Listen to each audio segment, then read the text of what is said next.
Bonjour et bienvenue sur Anglais Cours Club. Aujourd'hui, nous allons voir les multiples significations et utilisations du petit mot anglais how.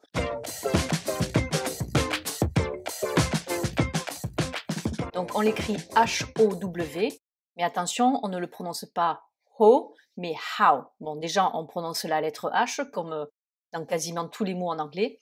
Et ici, le O-W fait un son long, donc how. How tout seul veut dire comment, donc c'est un mot interrogatif, mais c'est aussi un mot qui n'est pas forcément interrogatif. En tout cas, ça veut dire comment.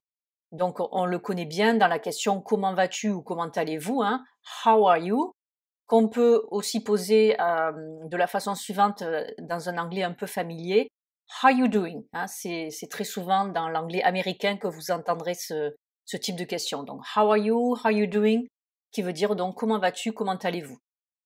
Une autre façon familière également de demander comment ça va, de façon très générale, c'est how are things, ce qui veut dire littéralement comment sont les choses, things, les choses. Également, si vous demandez à une personne comment s'est passé son vol en avion, vous pouvez lui dire de la façon suivante, how was your flight?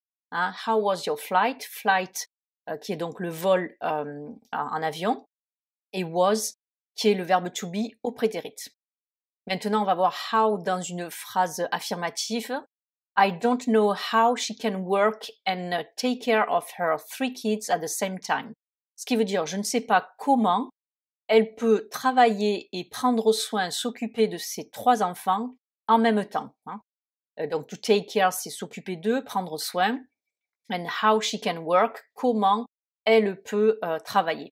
Maintenant, voyons how en tant que mot interrogatif en général, suivi d'un adjectif. Donc en fait, selon les adjectifs que vous allez avoir après how, cela va donner une multitude de mots interrogatifs et de questions. La question la plus classique que l'on connaît pour poser, pour savoir quel âge a une personne, c'est how old are you?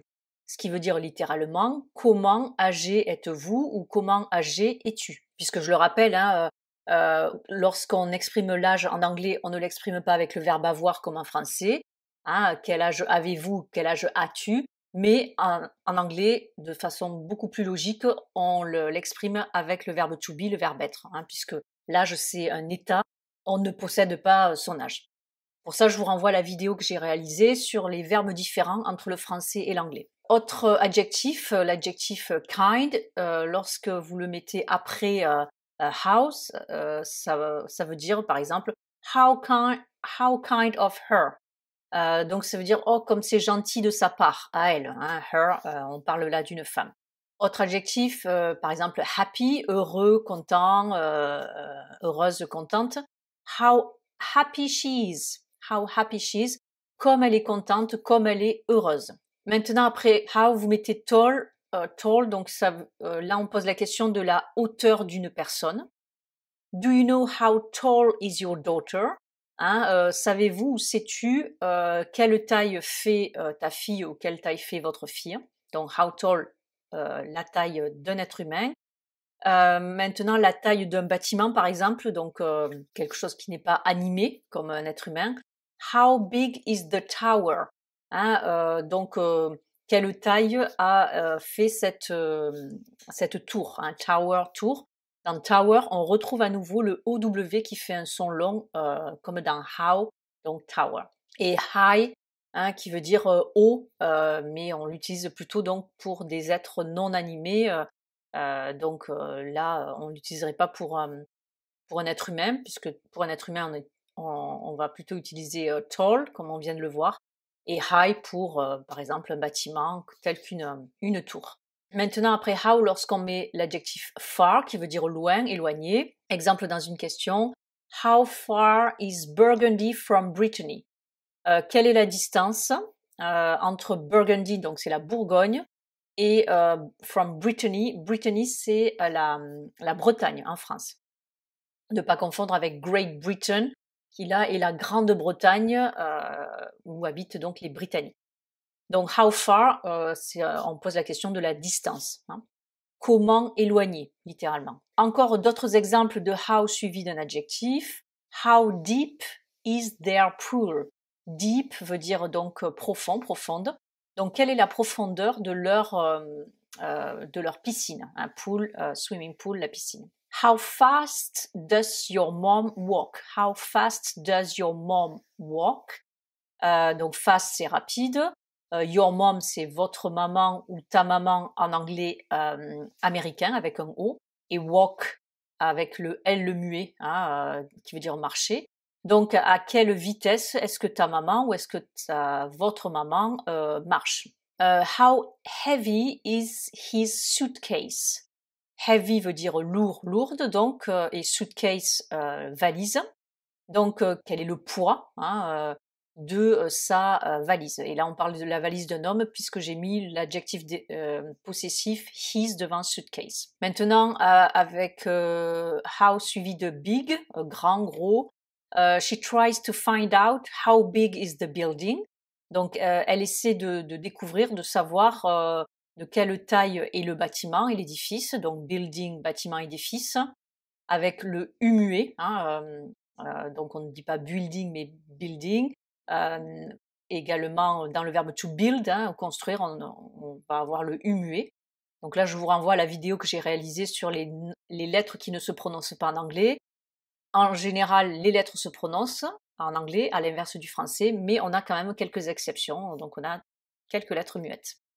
She tries, donc ça c'est le verbe to try qui veut dire essayer. Je l'ai conjugué au présent simple, donc IES à la troisième personne du singulier. Et find out, c'est un phrasal verb, un verbe à particules qui veut dire découvrir, savoir. Maintenant, quand vous mettez après how l'adjectif late qui veut dire tard, par exemple dans une question, how late did she stay? Hein, en gros, ça veut dire jusqu'à quelle heure est-ce qu'elle est restée. Stay, rester ou séjourner, et ici j'ai fait une question au prétérit avec l'auxiliaire did. Maintenant, il faut savoir que on a deux combien en anglais. Vous avez soit how much, soit how many. Alors, dans quel cas on va employer much, dans quel cas on va employer many. Much, après much, on va avoir des noms indénombrables. C'est-à-dire qu'on ne peut pas dénombrer, on ne peut pas dire j'en ai 1, 2, 3, 4, 5. C'est souvent des quantités, des liquides, par exemple. Et après how many, on va avoir des dénombrables, donc on peut les compter, 1, 2, 3, 4, 5. Et en anglais comme en français, ça va prendre un S, on peut les mettre au pluriel. Pour demander le prix d'un bien, vous allez poser la question classique qui est how much is it? Donc ça suppose, donc ça veut dire combien c'est. On suppose qu'après much, il y a money. Money, l'argent. Alors ça peut paraître un peu paradoxal, mais money, ce n'est pas dénombrable. Puisqu'on ne peut pas dire j'ai un argent, deux argents, trois argents. Et d'ailleurs, en anglais comme en français, money ou argent ne prend pas de S. Hein. Donc ça vous indique que money est indénombrable et donc ça va être associé à much. Et donc pour dire combien d'argent c'est donc how much. Autre phrase avec how much, donc qui veut dire combien, donc suivi d'un indénombrable. He doesn't remember how much alcohol he drank last night. Il ne se souvient pas, hein, remember, se souvenir, combien d'alcool il a bu hier soir. He drank, c'est le verbe to drink au prétérit qui donne drunk. Et donc alcohol, je précise qu'en anglais, vous avez un H entre les deux O et vous le prononcez, le H. C'est indénombrable, c'est la quantité, le liquide alcool, donc on va l'associer à how much. Maintenant, deux questions avec how many, donc suivi de mots dénombrables que l'on peut compter. How many people did you invite at your farewell party? Combien de gens, combien de personnes as-tu ou avez-vous invité à votre ou à ta fête de départ, hein. Farewell party, c'est une fête de départ, quand on quitte un lieu. Alors people, c'est le pluriel irrégulier de person. Pour ça, je vous renvoie à la vidéo que j'ai réalisée également sur les pluriels irréguliers en anglais. Donc ça ne prend pas de S, mais c'est quand même un pluriel et on peut dire j'ai invité une personne, deux personnes, trois personnes. Donc il est logique qu'on l'associe à how many. Hein, donc how many people, combien de personnes. Autre question avec how many bottles of water will you buy? Ou how many bottles of water will you buy? Combien de bouteilles d'eau achèteras-tu ou achèterez-vous? Ici j'ai utilisé will qui est le modal du futur. Je vous renvoie là aussi à à la vidéo sur le futur, avec son modal will. Bottles of water, donc bottles, ça prend un S comme en français, donc c'est dénombrable, hein. Je peux dire que je vais acheter 1, 2, 3 bouteilles.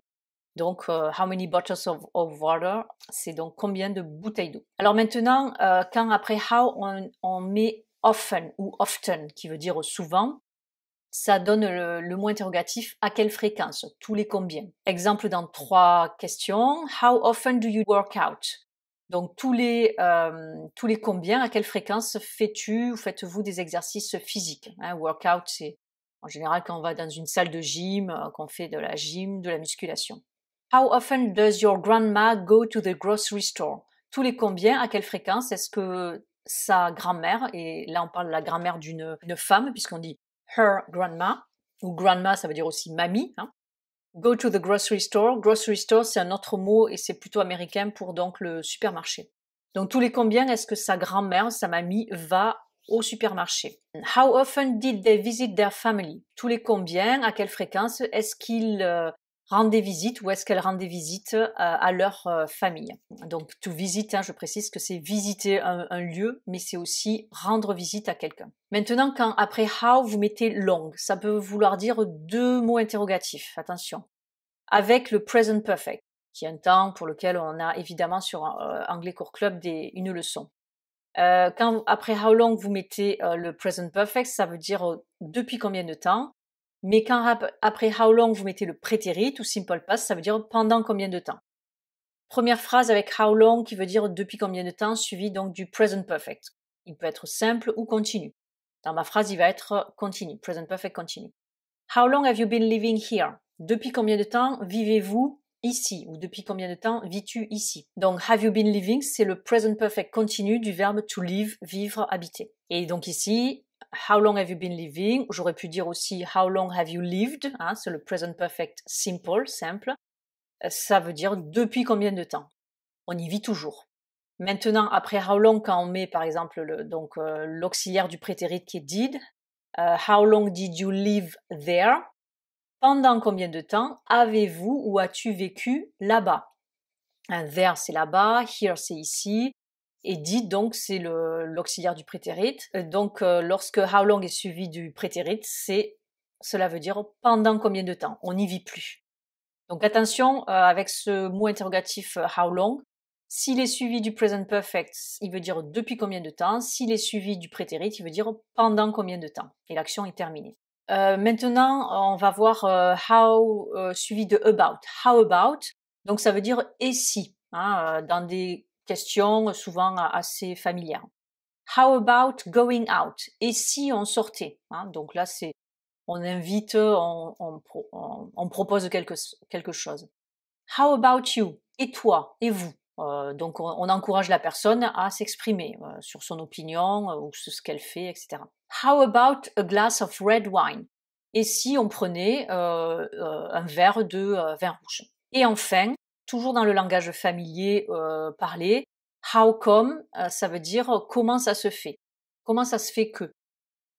Comme c'est le verbe venir, donc 2 exemples avec how come. How come he didn't come to your place? Comment ça se fait qu'il ne soit pas venu chez toi, hein, to your place, chez toi ou chez vous. Place, c'est l'endroit. Donc your place, c'est ton endroit, c'est chez toi. How come you left before the end? Comment ça se fait que tu es parti ou que vous êtes parti avant la fin? Left, qui est le prétérit irrégulier du verbe to leave, L-E-A-V-E, qui veut dire partir, quitter, laisser. Voilà, donc j'espère que cette leçon vous aura aidé à y voir un peu plus clair dans toutes les significations et utilisations de ce petit mot how, hein, donc qui est un mot interrogatif, mais pas que, et qui peut être suivi d'un adjectif, qui peut vouloir dire combien avec how much, how many, how often, à quelle fréquence, how long, depuis combien de temps, pendant combien de temps, et puis après dans des expressions comme how about et how come. Sur ce, je vous souhaite une très belle journée et je vous dis à très bientôt pour de nouvelles aventures avec Anglais Cours Club. See you pretty soon for new adventures with Anglais Cours Club. Bye bye and take care.